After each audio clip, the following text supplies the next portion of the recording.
Well, that leads to an interesting question that you answered in that article.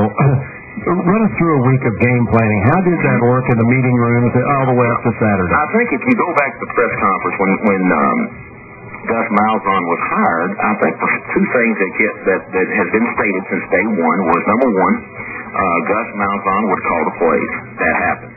Second thing is it would be a team effort with a group of guys who've been coaching in college a long time. And Gus wanted that help.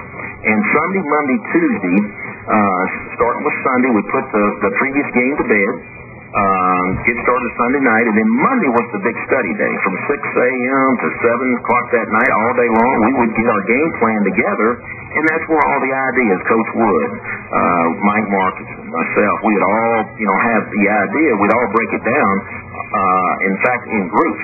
Then we'd come together that afternoon and put it together, 1st and 10, series openers, 3rd and long, 3rd and short, like all staff do. And so that was the group segment of it.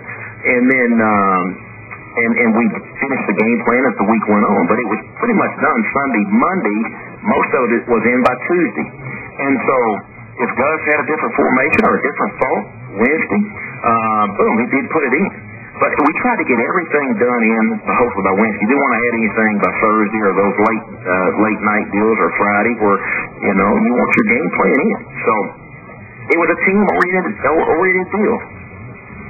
And Saturday he did call the plays. Saturday he called the plays. And but there may be sometimes he'd come to me, ask for a suggestion, or in between a series, he'd ask Mike, what do you think run game-wise? We'd try to really communicate good together and try to work together as staff like we always do.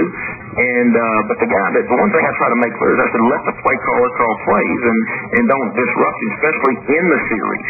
And I think that's where I thought Gus did a good job. That's the first time from as a high school coach jumping up on that level, did a good job. And again, all I want to improve our passing game.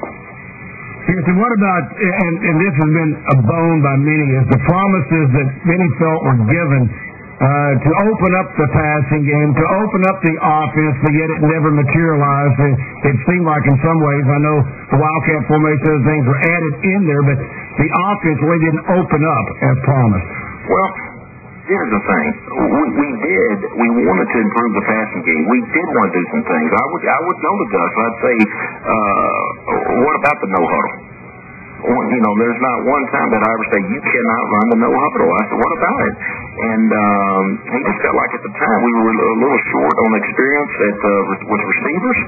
And he felt like it was probably an all-the-time deal or nothing. So you really try to do that, but you got to do what's best. It comes to a point where you have to do what's best for your team. And the position I was in, you got to win ball games. We all know that. And the thing that we had a very good defense, a very good offensive line, and we had some tremendous tailbacks in Felix Jones, a great big-time fullback, Peyton Hillis, who could play H-back, and then a guy like Darren McFadden and a guy like Marcus Monk. Those were your weapons, and so you tried your best to get the ball to those guys. The decommitment by Mitch, who released this information from Fayetteville?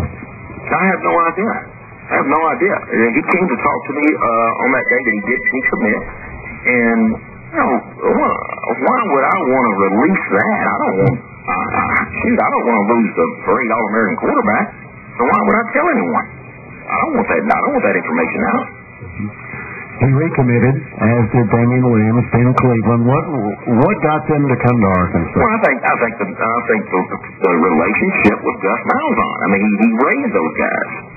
He's been with them since the 7th or 8th grade, or 9th grade. I mean, there's a tremendous trust, and there's a bond. That'd be like if Bernie Cox, Joe Fred Young, if you remember, Rick, when I came out of high school, Coach Rose recruited Joe Fred Young to come up here. He made that move.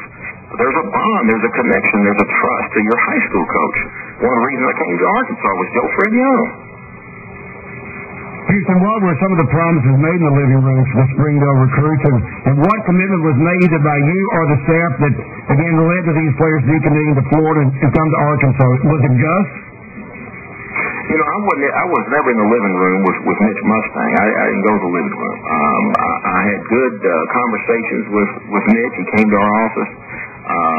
we promised him this, that he's going to get a great education, he's going to play the best football in America, and he's going to have the chance to compete for a starting spot. And are we trying to improve the passing game? Absolutely. And we showed him film of Clint Sternheim, who, by the way, still holds some records here as a passing quarterback. And so those are the things that we really tried to emphasize hard, and what an opportunity